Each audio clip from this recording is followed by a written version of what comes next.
First கொஸ்டின்லேருந்து போகலாம். 1927ஆம் ஆண்டு Neil சிலை அகற்றும் போராட்டத்தில் கலந்து கொண்ட இந்திய பெண்மணி யார்?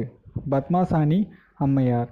அது மட்டும் இல்லாமல் 1935 மானாமதுரை பள்ளியை நிறுவியிருக்காங்க அப்படிங்கிற விஷயம் விடுதலை வேள்வியில் தமிழகம் அப்படிங்கிற நூலின் வழி அறிய முடியுது. கேபி சுந்தராம்பாள். இவங்களை மேடைகளின் ராணின்னு சொல்லுவாங்க. இந்தியாவின் திரைப்படத்துறையிலிருந்து சட்டசபைக்கு நுழைந்த முதல் நபரும் இவங்க தான். 1927 திரையில் அறிமுகமாகறாங்க. வள்ளி திருமணம் நாடகம் வழியாக புகழ் பெறுறாங்க.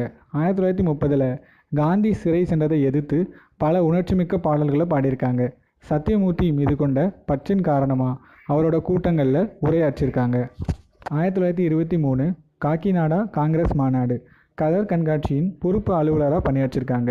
நேரு நுழைவுச்சீட்டு இல்லாமல் உள்ளே நுழைஞ்சதை எதிர்த்து தடுத்து நிறுத்தின பெருமைக்குரியவங்க. 1937 ஆந்திரா மகிழா சபை அப்படிங்கிற அமைப்பை உருவாக்குனவங்க.